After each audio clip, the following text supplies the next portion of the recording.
Growing up poor never leaves you. There's a distinct internal hum that doesn't leave your brain when you grew up without money. You are grateful when you check your bank account and see a cushion. You just feel suspicious that a bill has been missed. This kind of thinking is called the scarcity mindset. Although it can be very protective and help you build financial freedom, because it is such a negative and critical mindset, you can be closed off to the very opportunities that can provide far more abundance in your life. That internal security audit starts early, like the automatic mental math at the grocery store where you are totaling the taxes and cents before you even hit the cash registry.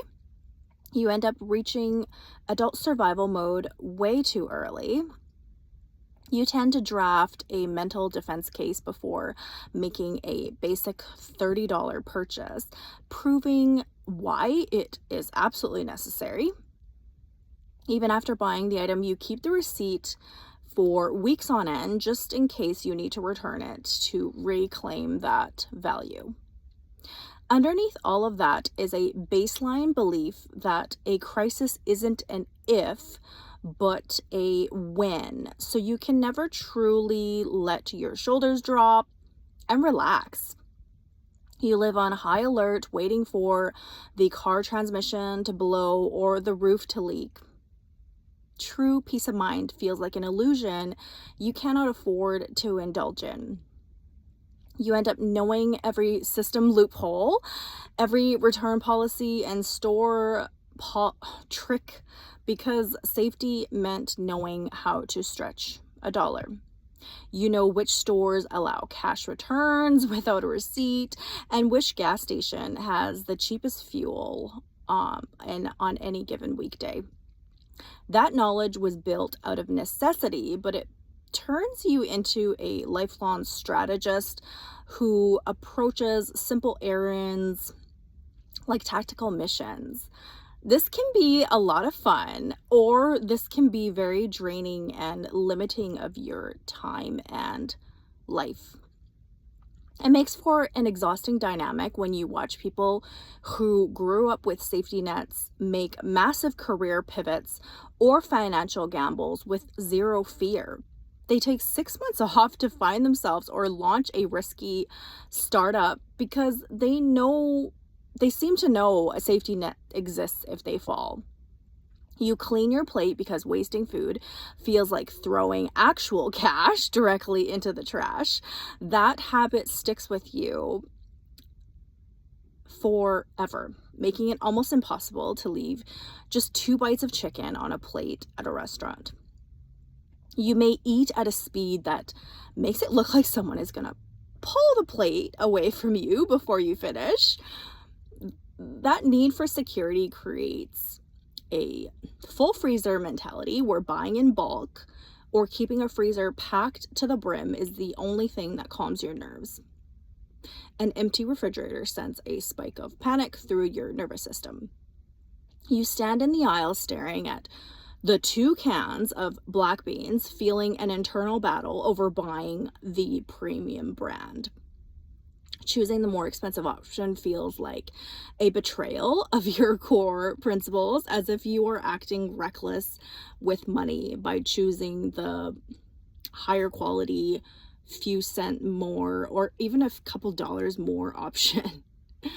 Ordering restaurant meals still feels like a monumental event rather than a lazy weekday fix for when you are tired. You look at the menu and immediately scan to where the prices are before reading what dish actually is. Even when you can afford the steak, your brain steers towards the cheaper pasta dish out of pure habit.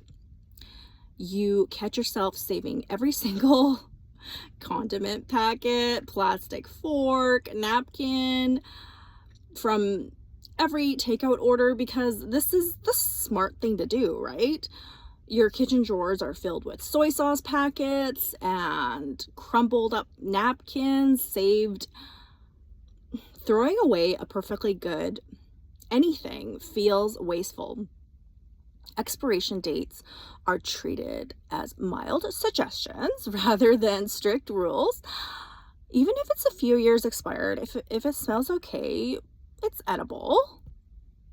Diluting soaps, shampoos, toothpaste, and household cleaners with water to stretch out that last 10% for another 2 weeks becomes second nature. You add warm water to the bottom of a dish soap bottle and shake it violently to squeeze out just a few more washes.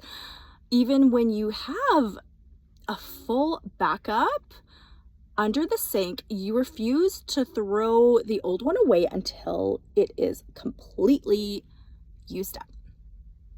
Cheap comfort food like instant ramen, boxed mac and cheese, and fried rice still remains your ultimate safe space long after you can afford much better ingredients. You can have a kitchen stocked with high quality produce and fresh meat, but on a stressful night, you tend to reach for the box of instant noodles. That cheap food feels grounding to you and is usually far more delicious.